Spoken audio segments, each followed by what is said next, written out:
올해도 어김없이 크리스마스는 찾아왔습니다. 그러나 예년과는 다른 우리 시대에 처음 맞이해보는 크리스마스입니다.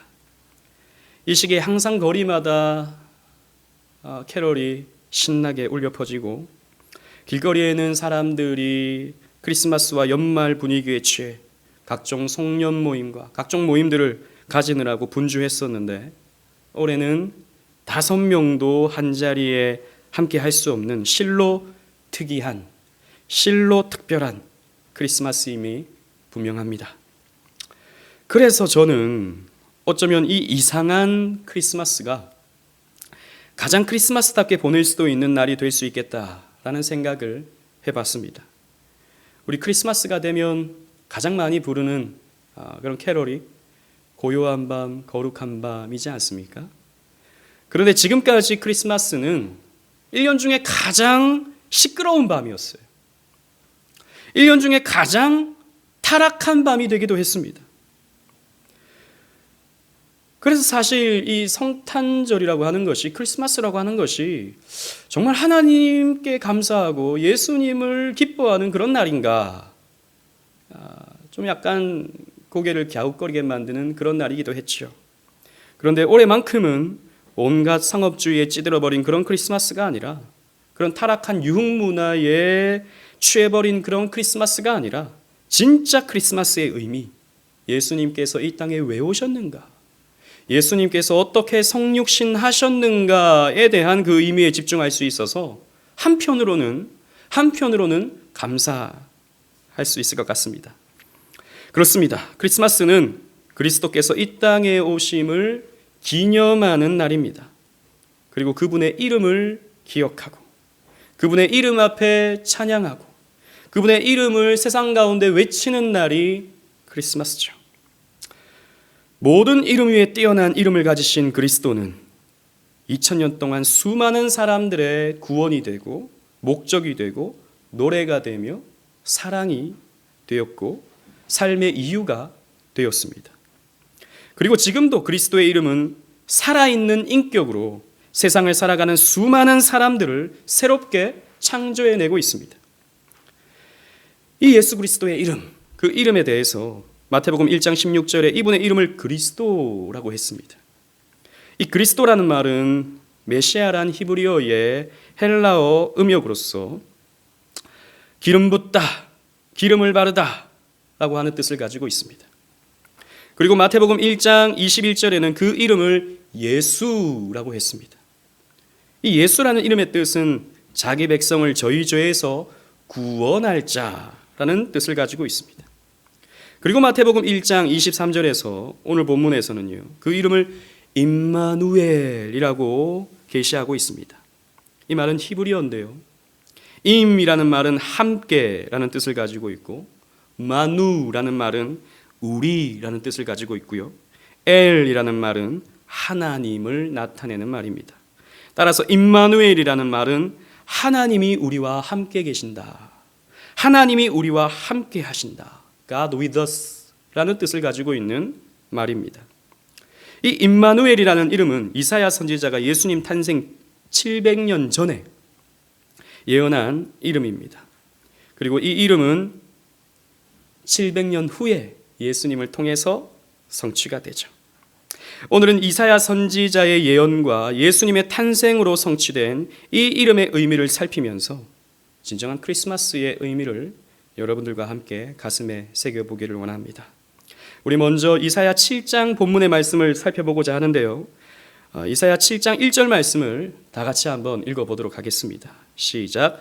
우시아의 손자여 요담의 아들인 유다의 아하스 왕 때에 아람의 르신 왕과 르말리아의 아들 이스라엘의 베가 왕이 올라와서 예루살렘을 쳤으나 능히 이기지 못하니라 라고 했습니다. 이 본문의 시대적 배경은요, 남유다를 통치했던 약 BC 735년에서 716년 동안 이 남유다를 통치했던 12대 왕 아하스 왕 때 일어난 일입니다. 아하스 왕에 대한 성경의 평가는 굉장히 박합니다. 여러분 열왕기하 16장 2절 말씀을 보시면요,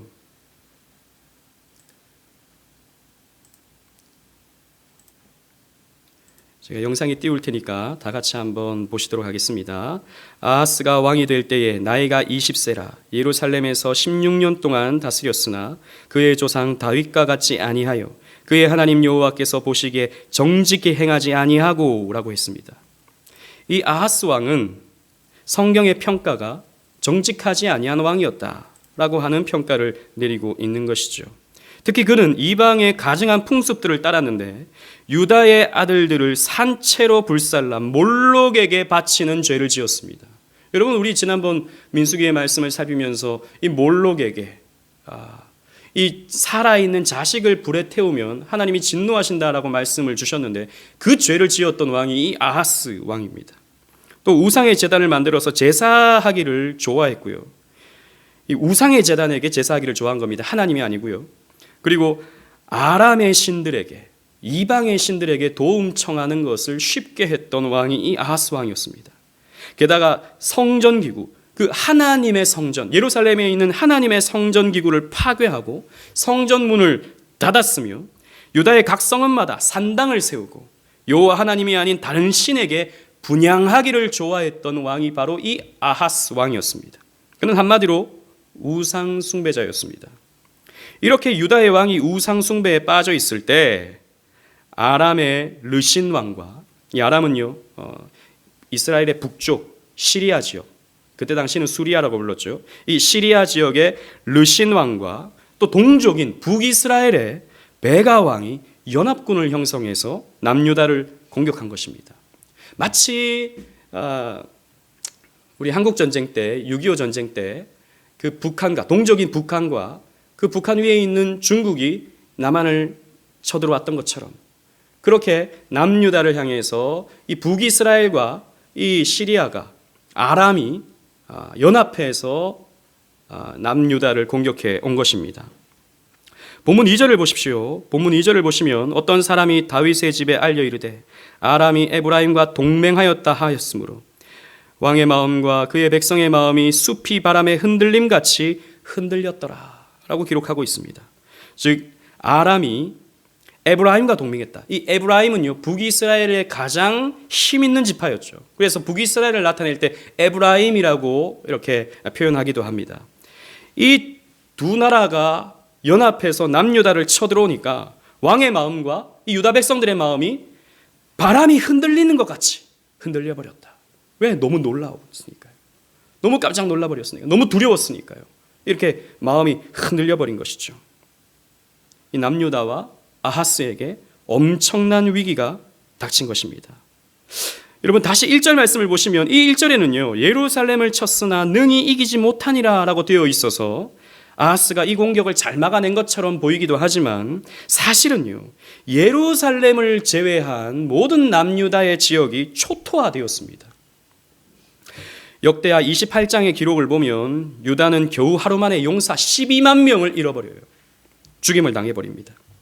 또 왕의 아들과 국내 대신과 총리 대신이 죽임을 당합니다. 그리고 20만 명이나 되는 수많은 유다의 백성들이 포로로 끌려가 버리게 되죠. 그리고 노략을 당합니다.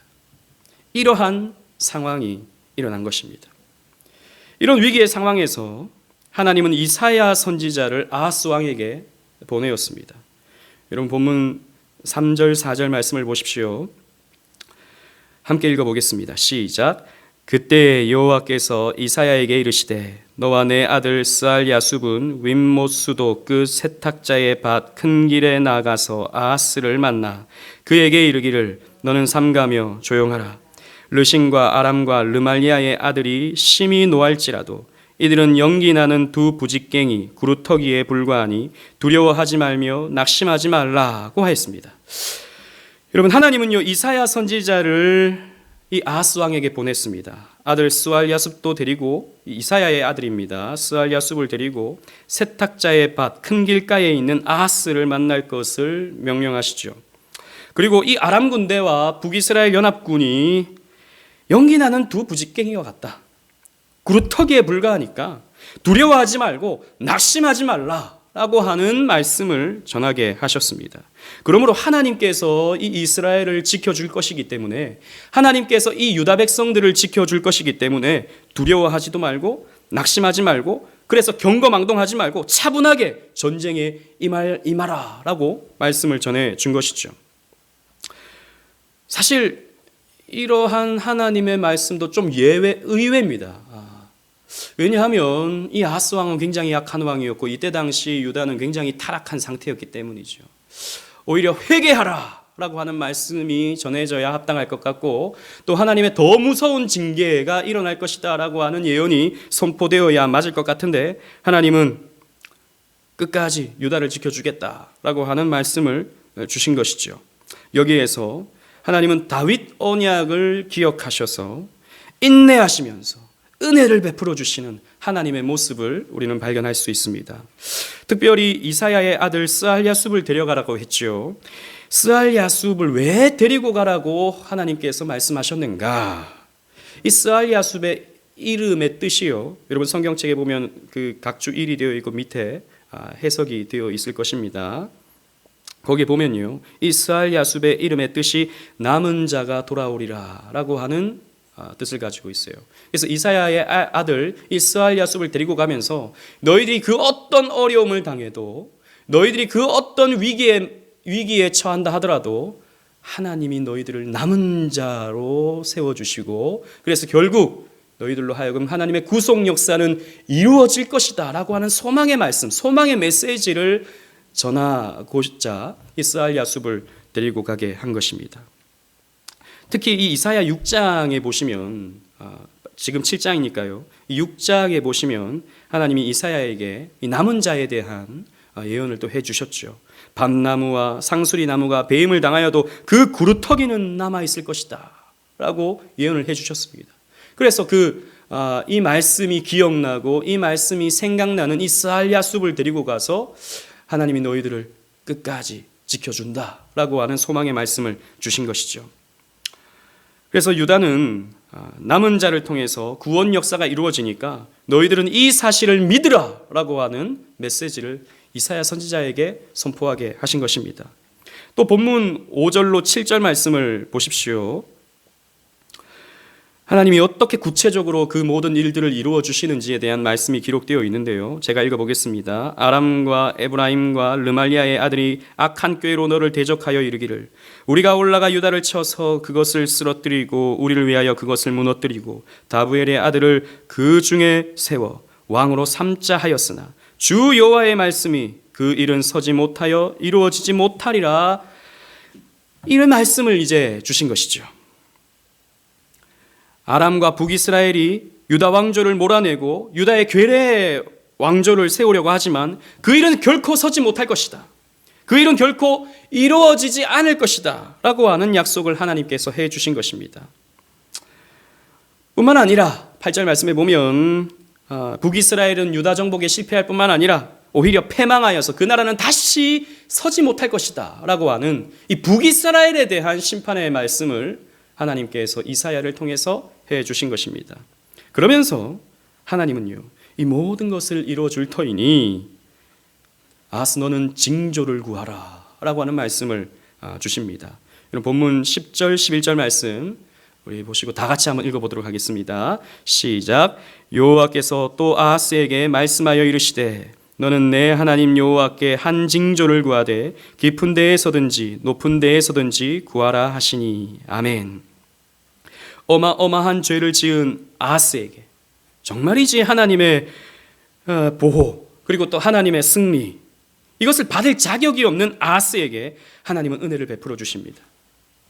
내가 너희를 지켜주고 결국 너희들을 승리케 하겠다라고 하는 이 메시지에 또 이것이 이루어진다라고 하는 표징을 너희들에게 보여줄 터인데, 그 표징을, 그 징조를 구해보라 라고 하는 말씀을 주신 것입니다.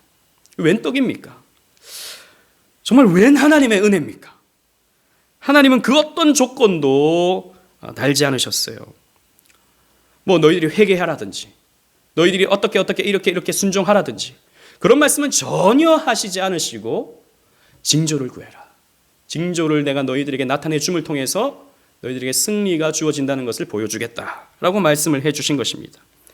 저 같으면 이런 하나님의 말씀이 주어지게 된다면, 하나님, 우리가 승리한다라고 하는 것을 만 백성들이 알 수 있게 하나님 태양을 한번 멈춰주세요 라고 한다든지, 아니면 달이 변하여 붉게 변하게 해주세요. 그러면 백성들에게 그렇게 말하면 되지 않겠습니까? 오늘 밤 몇 시에 달이 붉게 변하게 될 것이다. 그건 우리가 승리한다라고 하는 하나님이 보여주시는 징조다 라고 이렇게 말씀을 전하게 된다면 그 사기가 얼마나 충천하게 되겠습니까? 이렇게 징조를 구하라고 하나님께서 말씀을 해 주신 것입니다. 아하스에게는 엄청난 기회이자 엄청난 하나님의 은혜였죠. 그런데 놀랍게도 아하스는 이 하나님의 징조를 거절합니다. 12절 말씀을 보십시오. 아하스가 이르되 나는 구하지 아니하겠나이다. 나는 여호와를 시험하지 아니하겠나이다 한지라고 했습니다. 나는 여호와를 시험하지 아니하겠나이다 라고 하는 것을 볼 때 아하스가 대단히 겸손해서 내가 어떻게 하나님을 시험할 수 있습니까? 난 그럴 수 없습니다. 이렇게 말하는 것으로 오해할 수 있지만 본문의 맥락을 볼 때 그런 표현이 아닙니다. 아하스가 얼마나 완고한가를 보여주는 말입니다. 쉽게 말해서 이런 것이죠. 그런 하나님의 도움, 그런 하나님이 보여주시는 징조 따위는 저에게 필요 없습니다 라고 하는 말과 같습니다. 나는 하나님을 시험하고 이런 거 필요 없습니다. 나는 하나님이 뭔가 보여준다고 하는 그런 징조 이딴 거 필요 없습니다 라고 말하는 것과 같습니다. 여러분, 이사야가 아하스를 찾아갔을 때 어디에서 만났다고 했죠? 3절 말씀에 보면 윈못샘 세탁자의 밭 큰 길가에서 만났다고 기록하고 있습니다. 여러분, 이곳은 예루살렘의 윈못 기혼샘을 말하고 있는데요, 이 기혼샘에서 물이 흘러서 아랫못인 실로암에 이렇게 고이게 됩니다. 그래서 그 사이에 수로가 있죠. 이 수로의 사이에는 아낙네들이 빨래를 하는 빨래터가 있는데요, 그래서 세탁자의 밭이라고 하는 곳이 그곳에 있는 것이죠. 아하스는 지금 수로에 있었던 것입니다. 왜 왕궁에 있지 아니하고 지금 전쟁이 일어난 상황에 수로에 있었겠습니까? 그것은 바로 전쟁을 치르기 위해서 수로 확보가, 수원 확보가 굉장히 중요한 일이었기 때문입니다. 물을 마시지 못하면 전쟁을 할 수가 없죠. 그래서 아하스 왕은 전쟁을 위해서 이 예루살렘에서 그 방어 진지를 구축하기 위해서 수로 확보에 직접 나섰던 것입니다. 아하스의 거절은 이런 것입니다. 지금 전쟁이 일어났는데 무슨 하나님의 징조를 구하냐? 지금 전쟁을 준비해서 지금 수로 확보를 해야 되는데 무슨 하나님을 의지하고 무슨 하나님의 도움을 구할 수 있냐? 무슨 하나님의 도움, 그딴 게 무슨 소용이냐? 하나님이 도우셨다면 진작에 막아주셔야지. 하나님이 우리를 지키신다면 진작에 저 나라가, 저 아람과 북이스라엘이 우리를 쳐들어오지 못하도록 막아주셨어야지. 무슨 지금 와서 도와주신다고? 지금 와서 우리를 끝까지 지켜주신다고? 그딴 건 나에겐 필요 없어 라고 말하는 것과 같은 것입니다. 나는 오히려 내가 줄 수 있는 군사력, 내가 줄 수 있는 어떤 전쟁의 준비, 이런 것을 더 철저하게 하는 것이 필요해 라고 말하는 것과 같다는 것이죠. 또 뿐만 아니라 이 아하스는요, 믿는 구석이 또 하나 있었습니다. 무엇이었냐면 신흥 강대국이었던 아수르를 의지하고 아수르가 우리를 도와줄 것이라고 믿고 있었던 것이죠. 열왕기하 16장 7절 8절 말씀을 여러분 한번 보십시오. 제가 읽어보겠습니다. 아하스가 아수르 왕 디글랏 빌레셀에게 사자를 보내 이르되 나는 왕의 신복이요 왕의 아들이라. 이제 아람 왕과 이스라엘 왕이 나를 치니 청하건대 올라와 그 손에서 나를 구원하소서 하고 아하스가 여호와의 성전과 왕궁 곳간에 있는 은금을 내어다가 아수르 왕에게 예물로 보내더니 라고 기록되어 있습니다. 여러분, 아하스 왕은 하나님이 아닌 아수르 왕 디글랏 빌레셀에게 나를 구원하소서라고 말하고 있습니다. 그럼 구원은 누가 주는 것입니까? 하나님이 주시는 것이죠. 그런데 이방 왕에게 나를 구원하소서라고 외치고 있는 것이죠. 또 뿐만 아니라 거룩한 성전에 기물을 끌어다가서 그것을 아수르 왕에게 예물로 바쳤다. 여러분, 이게 무슨 소리입니까? 이게 도대체 어떤 일입니까? 이런 말도 안 되는 짓을 이 아하스 왕이 행했던 것이죠.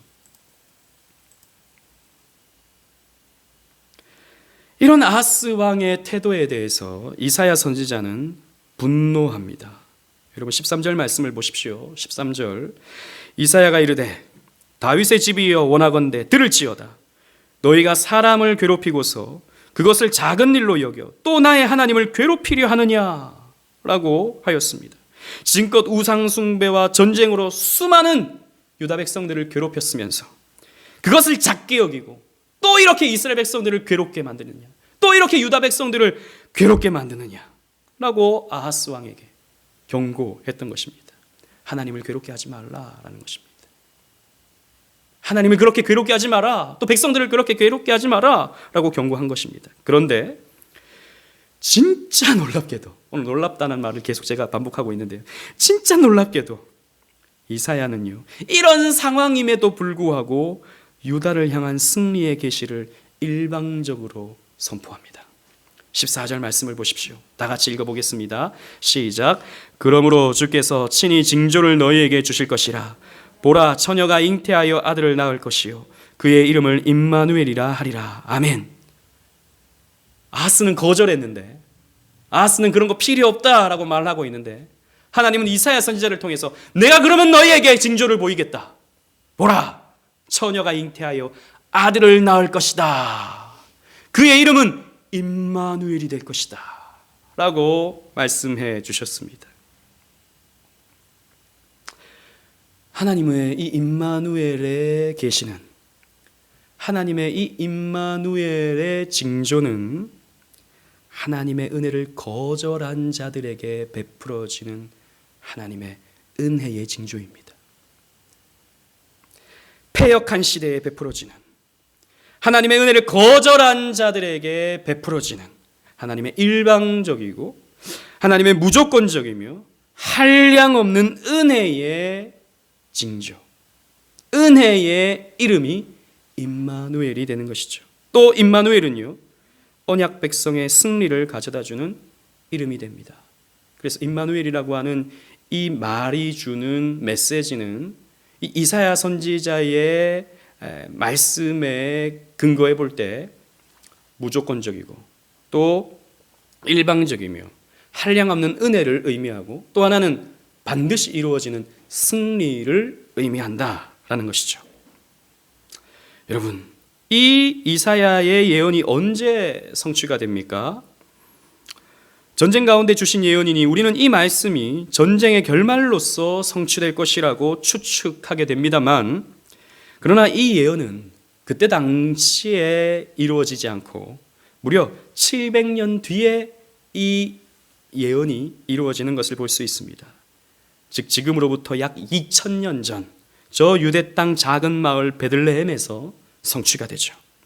하나님은 하루가 1000년 같고 1000년이 하루 같으시기에 하나님의 때도 우리의 상상을 초월합니다. 우리의 예측을 초월합니다.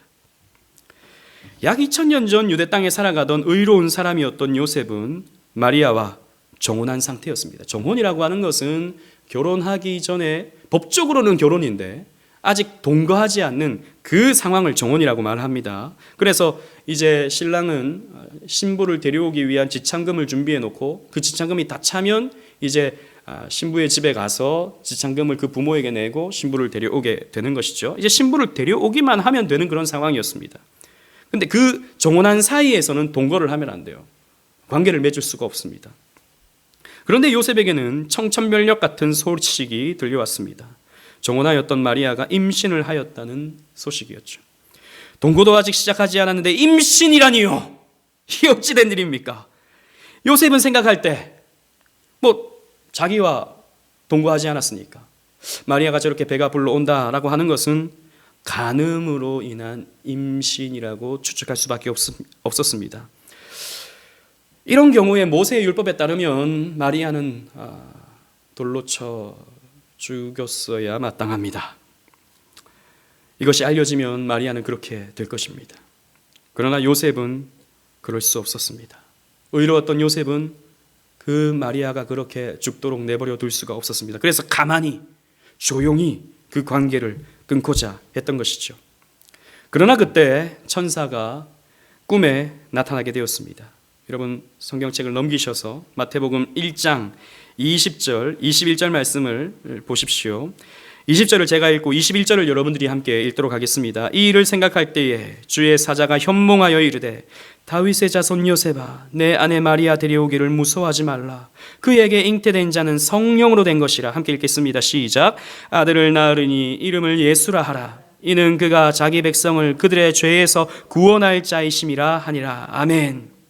천사는 마리아의 몸에서 자라고 있는 그 아이가 다른 남자의 아이가 아니라 사람을 통해서 생겨난 아이가 아니라 성령으로 잉태된, 말로 표현할 수 없는, 과학으로 설명할 수 없는 전적인 하나님의 역사와 전적인 하나님의 신비로 잉태된 하나님의 아들, 성령으로 잉태된 하나님의 아들임을 가르쳐 주었습니다. 그분은 자기 백성을 저희의 죄에서 구원할 자, 구원자임을 가르쳐 주었습니다. 그래서 그 이름을 예수라 하라라고 했던 것이죠. 천사는 이 모든 일이 하나님께서 구약의 예언을 이루시기 위해서 일어나게 된 일임을 가르쳐 주었습니다. 그래서 본문 22절, 23절 말씀을 보십시오. 마태복음 1장 22절, 23절입니다. 이 모든 일이 된 것은 주께서 선지자로, 이 선지자는 이사야 선지자를 말하고 있죠. 선지자로 하신 말씀을 이루려 하심이니 이르시되 보라 처녀가 잉태하여 아들을 낳을 것이요 그의 이름은 임마누엘이라 하리라 하셨으니 이를 번역한즉 하나님이 우리와 함께 계시다 함이라고 했습니다. 아마 천사는 번역해서 이렇게 가르쳐주진 않았겠죠. 이를 번역한즉 하나님이 우리와 함께 계시다, 이 부분은 마태가 주석을 달아놓은 것이죠. 천사는 이것이 바로 이사야 선지자의 예언의 성취다라고 가르쳐 준 것입니다. 패역한 왕 아하스 왕에게 주었던 징조, 배도한 유다 백성들에게 주었던 징조, 하나님의 도움과 은혜를 거절했지만 그럼에도 불구하고 베푸시고야만 하는 하나님의 일방적인 은혜, 무조건적인 은혜, 한량없는 은혜의 징조, 그리고 언약 백성은 결국 승리하게 된다라고 하는 그 징조, 그 징조의 표로서 준 임마누엘의 탄생이 성취되고 있는 것입니다. 여러분 생각해 보십시다.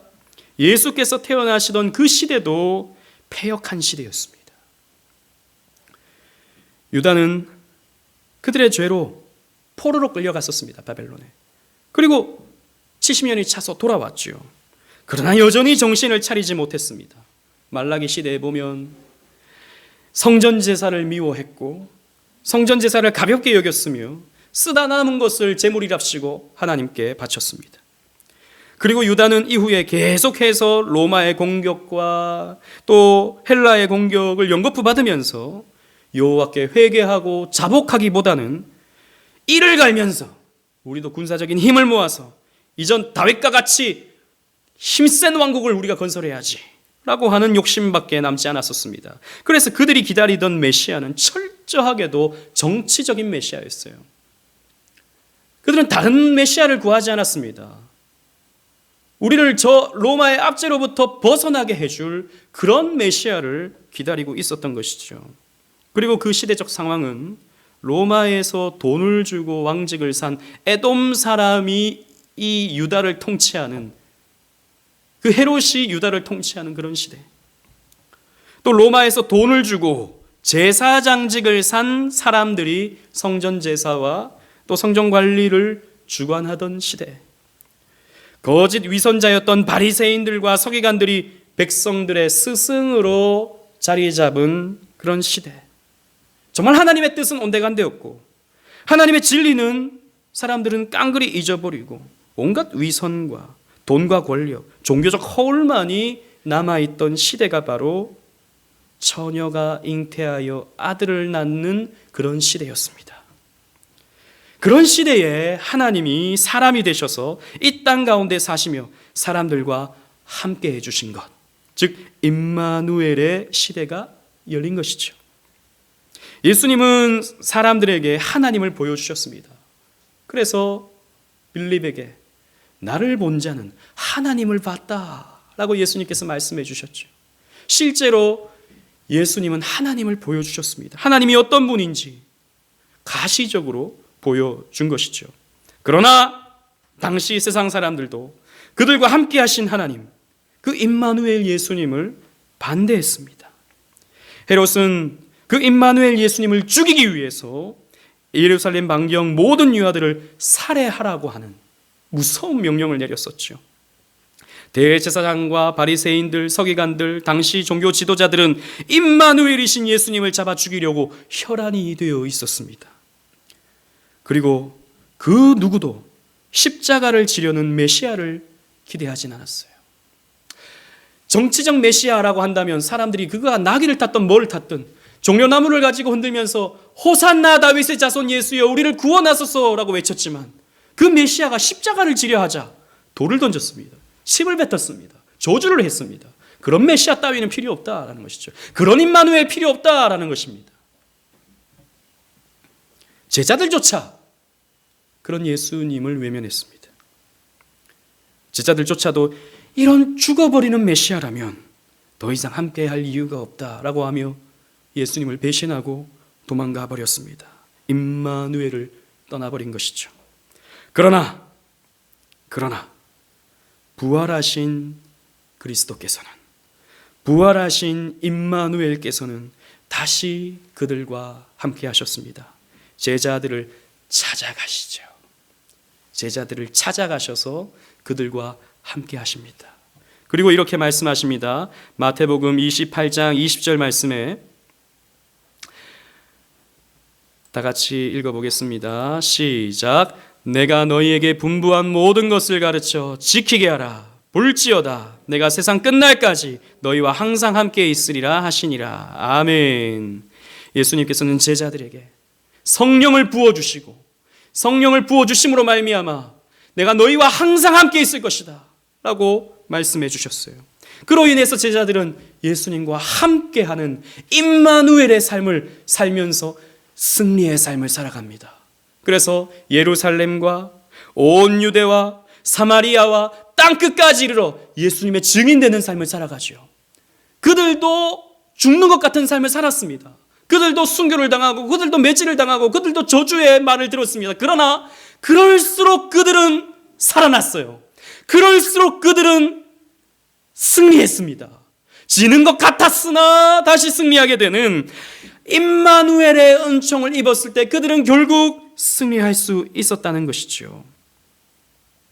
그래서 이 십자가의 은혜가 2000년 동안 지구를 돌고 돌아 아직까지도 핍박받고 저주받는 것 같고 세상 사람들에게 외면을 받는 것 같으나 결국 승리하고야 마는 징조, 표징이 되었습니다. 여러분 십자가를 보십시오. 십자가는 죽는 것이죠. 십자가는 무서운 형틀입니다. 그러나 여기에 달리신 예수님께서는 이들과 함께 하시사, 이 십자가를 지는 자들과 함께 하시사 그들에게 놀라운 승리를 허락해 주시는 것이죠. 보십시오. 임마누엘은요, 인간의 완고함과 그 완고함에도 불구하고 함께 하시는 은총의 내용입니다. 그 완고한 자들을 외면하지 않으시고 완고한 자들을 처단하지 않으시고 오히려 은혜를 베풀어 주심으로 말미암아 결국 승리함으로 이 은혜가 무엇인가, 이 사랑이 무엇인가 감격하게 만들어버리는 그런 은혜의 내용을 가지고 있습니다. 여러분, 세상에 수많은 신이 있지만 성경의 하나님 외에 이런 신은 정말이지 존재하지 않습니다. 이 세상의 모든 신은 자기를 거절하는 사람에게 응징하죠. 응징합니다. 그러나 성경의 하나님은 자기를 거절하는 사람 가운데 오셨습니다. 게다가 사람의 모습으로 오셔서 사람 중에 하나가 되셨습니다. 그리고 자기를 반대하는 자들 위해 사셨고 자기를 반대하는 자들 위해 죽으셨습니다. 그래서 자기를 반대하는 자들에게 생명을 허락해 주시죠. 왜 이런 말도 안 되는, 사실 비논리적인, 비합리적인, 이해할 수 없는 일을 하나님께서 해나가십니까? 왜 성부 하나님과 성자 예수님 그리고 성령 하나님은 왜 자신을 반대하는 자들과 함께 하심으로 구원을 베풀어 주십니까? 성경은 거기에 대해서 이렇게 답하고 있습니다. 사랑하시기 때문입니다. 사랑하시기 때문이에요. 이 사랑은 그 어떤 누구도 거절할 수 없습니다. 그래서 요한복음 3장 16절 말씀에 우리가 잘 아는 말씀이죠. 하나님이 세상을 이처럼 사랑하사 독생자를 주셨으니 이는 그를 믿는 자마다 멸망치 않고 영생을 얻게 하려 하심이라. 하나님이 세상을 이처럼 사랑하사, 이렇게 반역하는 세상을 사랑하사, 이렇게 완고한 이 세상을 사랑하사 독생자를 보내셨습니다. 크리스마스를 허락해 주셨습니다. 여러분, 여기에 우리의 소망이 있습니다. 여기에 우리의 미래가 있습니다. 오늘날 우리의 상황도, 오늘날 이 시대의 사람들도 너무나도 완고하기 때문입니다. 이 시대의 사람들은 너무나 강팍합니다. 이 시대의 사람들은 하나님의 경고의 말씀을 듣지를 않습니다. 하나님은 우리에게 여러 가지의 징조를 통해서 메시지를 계속 주시지만 이 시대의 사람들은 꿈쩍하지 않습니다. 정신을 차리고 믿음의 경주를 하려 하기보다 그저 현실에 안주하고 머무르는 모습을 봅니다. 지금 코로나로 인해서 우리가 먹고 살기도 힘든데 무슨 신앙생활이냐? 아하스왕과 같이. 무슨 우리가 징조를 구하겠느냐? 기도하면 뭐하냐? 기도하면 코로나가 우리를 넘어가느냐? 아하스왕과 같이 생각하고 말하는 사람들이 적지 아니합니다. 이렇게 말은 안 해도 은근히 실천적 무신론자처럼 하나님의 능력, 하나님의 도움, 하나님의 지키심은 생각하지 않고 언제 코로나 끝나나? 백신은 언제 나오나? 치료제는 언제 나오나? 방역당국은 도대체 무엇을 하나? 이것만 지켜보고 있는 것이 오늘날 이 시대의 사람들은 아닌가? 하나님은 지금도 하나님의 능력으로 당신의 일을 이루어가고 계시고 이 코로나를 허용하시면서 당신의 구속사를 이루어가고 계시는데 그 하나님의 뜻은 온데간데 없고 그저 내가 어떻게 먹고 살아가고 있는가? 내가 앞으로 어떻게 살아갈 수 있는가에 대한 관심만 두고 살아가는 것이 오늘날 이 시대의 사람들의 모습은 아닌가 하는 것입니다.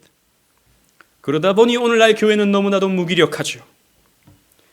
여러 위기 앞에서 교회는 너무나도 쉽게 무너져 버렸고 세상의 조롱과 비난에 오늘날 교회들은 그러기 상태에 빠졌습니다. 주눅 들어버렸어요. 아무것도 할 수가 없습니다. 지금으로서는 답이 나오지 않는 그런 상황입니다. 그러나 여러분, 하나님은 그런 우리 가운데서도 함께 하십니다. 여러분, 분명한 것은 하나님이 우리와 함께 하신다는 거예요. 여러분, 이 사실을 꼭 기억하십시오. 하나님이 우리와 함께 하십니다. 여러분, 따라 하십시다. 하나님이 우리와 함께 하신다. 이 사실을 여러분들 꼭 기억하셔야 됩니다. 하나님은 우리를 결국에는 지키시고 보호하시고 우리를 구원해 내실 것입니다. 무기력하기 짝이 없는 우리들을 들어서 택자 구원의 완성을 이루시는 구속사의 도구로 만들어가 버리실 것입니다. 여러분, 한국교회는 이제 끝이 났다라고 하는 소리에 귀를 막아버리십시오. 하나님은 이제 한국교회를 향해 고개를 돌리셨다라는 말을 여러분 쉽게 하지 마십시오. 코로나 시대에 더 이상 교회는 살아남을 수 없다라고 여러분 말하지 마십시오. 우리의 악함을 보지 아니하시고 일방적이고 무조건적이며 한량없는 은혜와 사랑을 베푸시는 그 하나님이 우리와 함께하고 있다는 이 사실을 여러분 기억하시고 이 진리를 바라보십시오. 이게 저와 여러분들의 자세여야 합니다. 이게 여러분 크리스마스를 보내고 있는 저와 여러분들의 소망의 자세여야 합니다. 언약 백성에게, 정말이지 부족한 많은 언약 백성에게 승리를 안겨주시는 임마누엘 예수님을 바라보십시오. 우리가 이 은혜와 사랑을 갈망할 때, 이 은혜와 이 사랑을 위해 기도하는 사람이 있을 때, 정말 감사하게도 우리 오직은혜교회에 지금 그래도 여러분 새벽에 우리 온라인으로 새벽 기도하고 있는데 10명 가까운 사람들이 이렇게 또 같이 기도에 동참하고 있다라고 하는 것은 몰라요. 또 켜놓고 주무시고 있는 건 아닌가 모르겠지만 뭐 주무신다 하더라도 켜놓는 게 어딥니까? 그 시간에 일어나서. 그것도 하나의 아름다운 열심이죠. 또 그 시간이 아니더라도 또 여러 시간을 놓고 기도하시는 분들이 저희 교회에 적지 않다고 생각합니다. 기도하는 사람이 있을 때, 기도하는 사람들이 있을 때 하나님은 결국 승리케 해주시는 거죠. 왜? 남은 자가 기도하는 사람이니까. 남은 자가 돌아오니까요. 그리고 이 은혜와 하나님의 사랑을 설교하는 목사가 있을 때 하나님은 또 그 남은 자들을 통해 구속사를 이루어 가실 것입니다. 그래서 우리에게 결국 승리를 허락해 주실 것입니다. 우리는 우겨쌈을 당하고 우리는 위축당하는 것 같고 우리는 여러 가지 어려움을 당하는 것 같으나 임마누엘 하시는 우리 예수님으로 말미암아서 망하지 아니합니다. 여러분 걱정하지 마세요.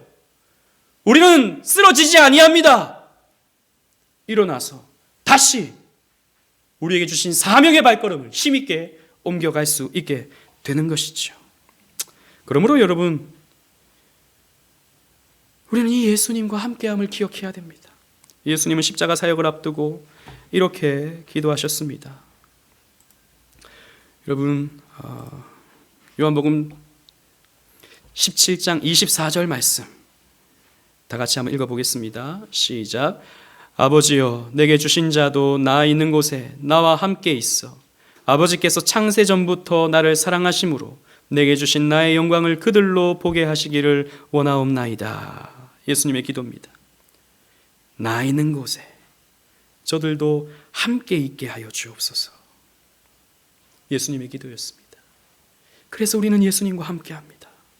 예수님은 저 하늘 처소에서 영원히 우리와 함께 하시기를 원하시는 것입니다.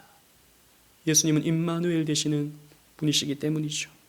또 요한은 새하늘과 새 땅의 환상을 이렇게 묘사했습니다. 계시록 21장 3절 말씀 다 같이 읽어보겠습니다. 시작. 내가 들으니 보좌에서 큰 음성이 나서 이르되 보라 하나님의 장막이 사람들과 함께 있음에 하나님이 그들과 함께 계시리니 그들은 하나님의 백성이 되고 하나님은 친히 그들과 함께 계셔서. 아멘.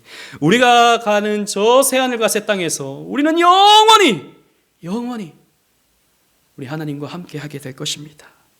임마누엘, 완전한 임마누엘, 그 영화로운 임마누엘이 우리를 기다리고 있습니다. 여러분, 우리는 이 땅에서 우리 예수님의 보내주시는 그 성령을 통해서 예수님과 함께 할 수 있게 되고 또 우리는 죽어서는 또 주님께서 이 땅에 다시 오셔서 새하늘과 새 땅이 이루어지는 그때에는 영원히 우리 주님과 그곳에서 임마누엘의 은총을 누리게 되는 것입니다. 하나님은 우리와 함께 하시기를 기뻐하시는 하나님이십니다.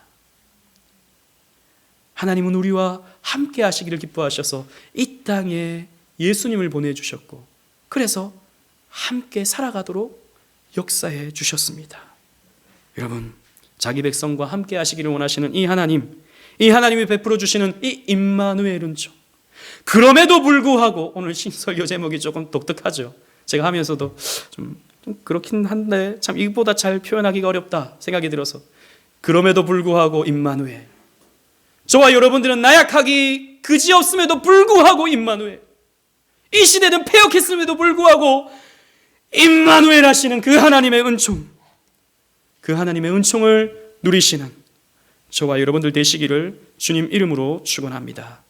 아멘.